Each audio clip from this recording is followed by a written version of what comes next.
동해에 있으며 대한민국의 최동단에 있는 섬인 독도. 독도는 우리 땅이며 노무현 전 대통령이 말했듯이 그냥 우리 땅이 아니라 40년 동안의 역사가 뚜렷하게 새겨져 있는 역사의 땅입니다.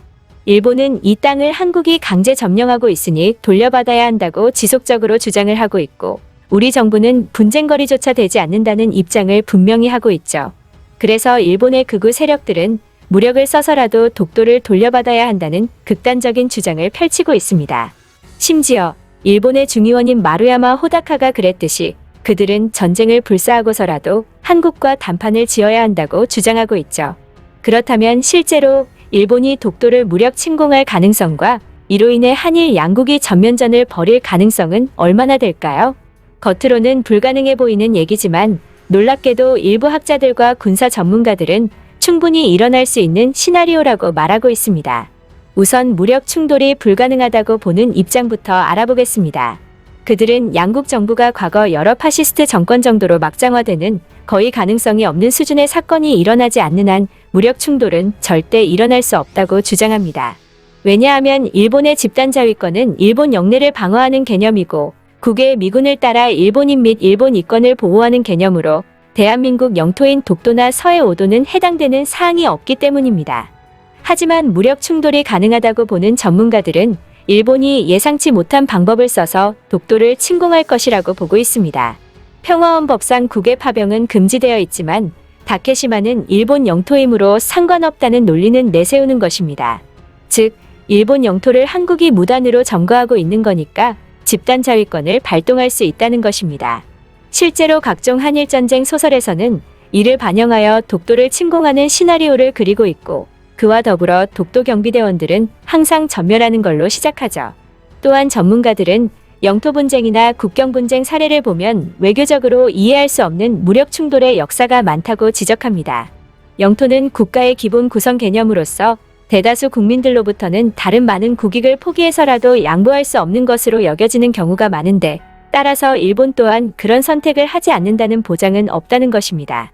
일본은 이미 2019년 7월에 러시아 군용기가 독도 영공을 침범했을 때 한국 공군이 출격하여 대응한 것을 두고 자기들의 영토에서 이런 짓을 하는 것을 받아들일 수 없다고 한국에게 항의하였고, 2019년 9월 말에는 방위백서를 통해 필요하다고 판단되면 독도로 무력 동원도 불사하겠다는 뜻을 공개적으로 내비친 상황이죠. 하지만 이렇게 대놓고 야욕을 드러내는 일본이 간과하고 있는 게 있는데요. 바로 한국인들의 강력한 독도 수호 의지입니다. 한국에서는 남녀노소를 불문하고 독도는 일본으로부터 우리가 지켜야 할 영토 그 이상이라는 인식이 매우 확고합니다. 한국인들은 지금의 한국이 우리의 위대한 조상들이 통한의 역사를 겪으며 물려준 자산이라는 것을 너무나도 잘 알고 있기에 절대로 다시는 일본에 지지 않을 것이라는 각오가 상당하죠. 이러한 한국인들의 강력한 의지는 일본 당국을 놀라게 한 적도 있었는데요. 때는 2010년 밴쿠버 올림픽에서 김연아가 금메달을 얻자 아사다 마오가 진 것에 열폭한 일본 극우 세력들은 김연아를 비난하기 시작했습니다. 비난하는 것만으로도 성이 한찬 극우 세력들은 일본인답지 않은 유례없는 단결력을 보여주며 ECH를 중심으로 똘똘 뭉쳐 한국을 향한 사이버 공격을 하기에 이르렀죠. 이때 네이버, 청와대, 방크 등의 사이트에 과다 트래픽을 발생시키는 테러 공격에 피해를 당했으며, 심지어 극우 세력들은 독도까지 건드리는 만행을 저질렀습니다. 하지만 한국인들의 차원이 다른 단결력과 독도 수호 의지를 몰랐던 극우 세력들은 곧 자기들이 큰 실수를 저질렀다는 것을 알게 되는데요. 일본에 의한 사이버 공격을 받았다는 것을 알게 된 한국인들은 여러 커뮤니티를 중심으로 10만 명 이상이 순식간에 단결하여 일본에 대한 대대적인 반격을 시작하였습니다. 이때 소름이 돋았던 것은 한국인들은 단순히 감정적으로 대응한 게 아니었다는 것입니다. 한국인들은 일본 우익 세력들을 완전히 전복시킬 목적으로 테러대응연합이라는 내정보부대를 창설하여 일본에 맞선 것이죠. 테러대응연합은 일본 극우 커뮤니티 본진 내부에 침투시킬 스파이, 그리고 극우 세력들의 내부 지령을 번역할 번역병을 모집하였고, 수십 명의 정보병이 극우 커뮤니티의 내부 상황, 서버 모니터링 자료를 실시간으로 본부에 보고했으며, 과거 일본과의 사이버 전쟁 자료를 분석해 일본이 쓰는 무기를 알아내어 그 무기를 직접 다운받아 분석하는 등 믿을 수 없는 대응을 보여주었죠. 마침내 일본을 공격하는 날, 테러 대응 연합은 트래픽 공격 수단으로 프로그램을 배포하였고 결국 이 화력을 감당하지 못한 일본 극우 커뮤니티는 한 개의 서버를 제외한 전 서버가 마비되어 완패를 당했습니다. 이 승리는 한국이 IT 강국이었던 것도 한몫했지만 무엇보다 한국인들의 수호 의지와 특유의 단결력이 일본을 찢어버린 것이죠. 한국인들의 믿을 수 없는 화력에 패배하는 것을 지켜볼 수밖에 없었던 극우 세력들은 현실 부정을 하며 훗날 이 사건을 한국인에 의한 ECH에게의 사이버 테러 사건으로 불렀고 한국 정부가 배우라느니 미국 FBI가 개입했다느니 등으로 왜곡 서술하여 자기들의 패배를 합리화하였습니다. 하지만 이는 한국과 일본의 싸움에서 한국이 완전한 승리를 거둔 것이었죠. 이 사건은 한국과 일본의 뉴스에도 등장해 폭발적인 화제가 되었고 양국의 유례없는 사이버 전쟁은 일본인들로 하여금 한국인들의 단결력이 최강 수준이라는 것을 실감하게 해줬으며 이를 지켜본 심리학자 와타나베는 다음과 같이 말했습니다. 한국과 일본의 사이버 전쟁은 일본을 향한 한국인들의 적개심이 얼마나 불타오를 수 있는지 보여주는 좋은 사례였다. 한국인들은 상대가 일본이라면 폭발적인 응집력을 보여주는 세계에서 유일한 민족이다.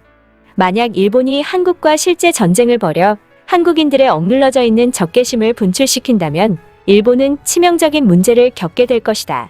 일본의 독도 도발은 갈수록 대범해지고 뻔뻔해지고 있습니다. 최근 일본 집권 자민당이 김창룡 경찰청장이 독도를 방문한 것과 관련해 내년 여름까지 무역, 금융, 투자 등에 대한 보복 조치 방안까지 마련한 것으로 알려졌죠. 그러나 우리 정부는 조금도 흔들리지 않고 독도는 역사적, 지리적, 국제법적으로 명백한 우리 고유의 영토라며 일본 정당 내 독도 관련 움직임에 대해서는 언급할 일고의 가치도 없다고 밝혔습니다.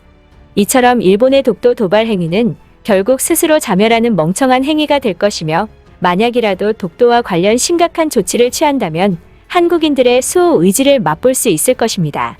지난해 6월 사이버 외교 사절단 방크가 한국인들에게 여러분은 독도를 어떻게 생각하시나요? 라는 질문을 했을 때 한국인들은 다음과 같이 말했습니다. 독도는 일본 제국주의의 한반도 침탈의 첫 희생물이었던 아픈 역사가 깃든 곳.